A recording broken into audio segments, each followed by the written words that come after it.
Bismillahirrahmanirrahim. Assalamualaikum warahmatullahi wabarakatuh. Perkenalkan, nama saya Karnila Sari dari kelompok 1.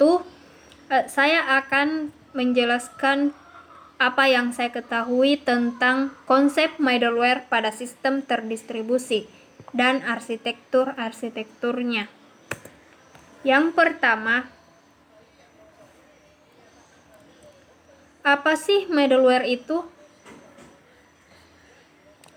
Middleware adalah sebuah software yang dirancang untuk mendukung pengembangan sistem tersebar dengan memungkinkan aplikasi yang sebelumnya terisolasi untuk saling berhubungan. Selanjutnya,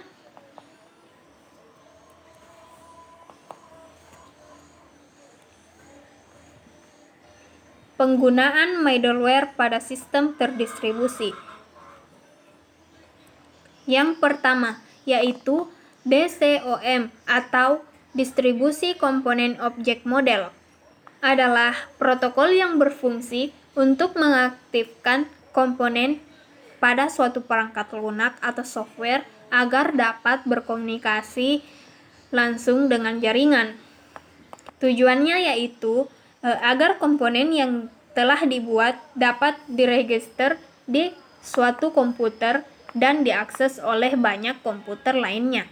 Yang kedua yaitu CORBA atau Object Management Group Common Object Request Broker Architecture, merupakan sebuah spesifikasi middleware yang ideal untuk mendukung dan mengaplikasikan sistem komputer terdistribusi. Yang ketiga, yaitu RMI atau Remote Method Innovation, adalah sebuah teknik pemanggilan metode remote yang secara umum lebih baik dari RVC. RMI menggunakan paradigma pemrograman berorientasi objek. RMI memungkinkan kita untuk mengirim objek sebagai parameter dari remote method. Tujuannya yaitu menyediakan fasilitas bagi programmer untuk dapat mendistribusikan objek yang digunakan pada beberapa proses yang berbeda dan dapat berjalan dalam suatu mesin ataupun di beberapa mesin yang terhubung dengan jaringan. Selanjutnya, peran middleware terhadap sistem terdistribusi. Perannya yaitu sebagai penerjemah informasi sehingga setiap aplikasi mendapatkan format data yang dapat mereka proses. Terdapat software yang berfungsi sebagai lapisan penerjemah. Yang pertama yaitu software penghubung yang berisi sekumpulan layanan yang memungkinkan beberapa proses dapat berjalan pada satu atau lebih mesin untuk saling berinteraksi pada suatu jaringan, juga sebagai integrator. Yang kedua yaitu middleware.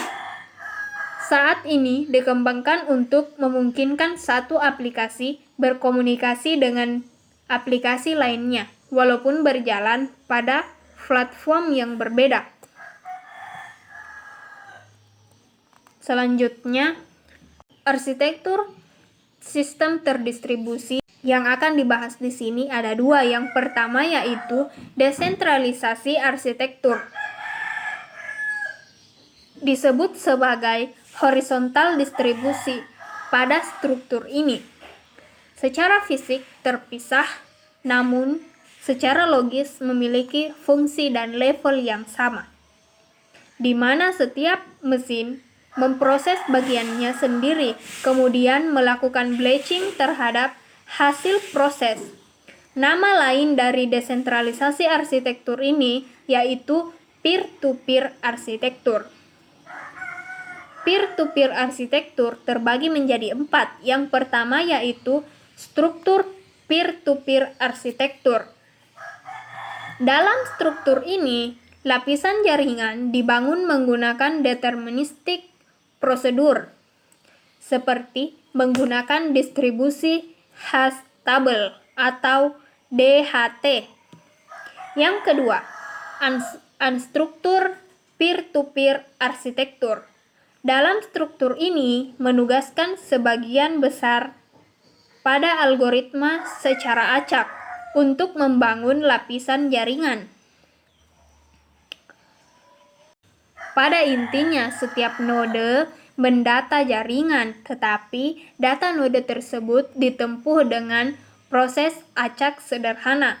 Yang ketiga, topologi manajemen of overlay network.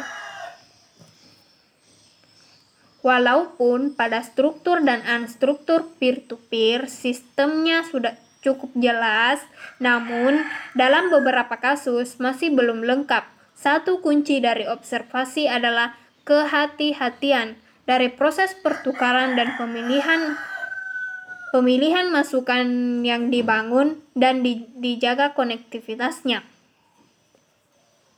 Yang keempat, super peers. Teknik super peers dapat menangani masalah yang terkait dengan scalability karena dapat mempertahankan konektivitas terhadap item data. Yang kedua, yaitu hybrid arsitektur, merupakan hasil persilangan antara suatu yang berbeda dengan menghasilkan turunan yang baru. Hybrid arsitektur terbagi menjadi dua, yaitu edge server system. Sistem ini dibangun di jaringan internet, di mana server ditempatkan pada edge atau tepi dari jaringan. Tujuan dari edge server adalah melayani konten atau isi pada setiap proses filtering dan fungsi transcoding. Yang kedua, kolaboratif distribusi sistem, memungkinkan pengguna dari komputer yang berbeda untuk saling berkomunikasi atau berinteraksi satu sama lain. Dengan demikian, kolaboratif distribusi sistem ini memiliki dua teknologi dasar. Yang pertama yaitu antarmuka pengguna dan abstraksi terdistribusi. Selanjutnya, kelebihan peer-to-peer. Yang pertama yaitu biaya operasional relatif lebih murah dibanding dengan tipe jaringan client-server. Salah satunya karena tidak memerlukan adanya server yang memiliki kemampuan khusus. Yang kedua, kelangsungan kerja jaringan tidak tergantung pada satu server, karena arsitektur pada peer-to-peer ini terdiri dari beberapa server yang masing-masing server memiliki klien yang berbeda. Jadi, apabila salah satu komputer atau peer mati atau rusak, maka jaringan secara keseluruhan tidak akan mengalami gangguan. Selanjutnya, kekurangan peer-to-peer. Yang pertama yaitu kinerjanya lebih rendah dibanding dengan client server, karena setiap komputer atau peer di samping harus mengolah pekerjaan, harus pula mengolah aplikasi sendiri. Yang kedua yaitu sistem keamanan jaringan ditentukan oleh masing-masing user dengan mengatur keamanan masing-masing fasilitas yang dimiliki. Karena data jaringan tersebar masing-masing komputer dalam jaringan, maka backup harus dilakukan oleh masing-masing komputer atau user dan klien yang ada pada arsitektur tersebut.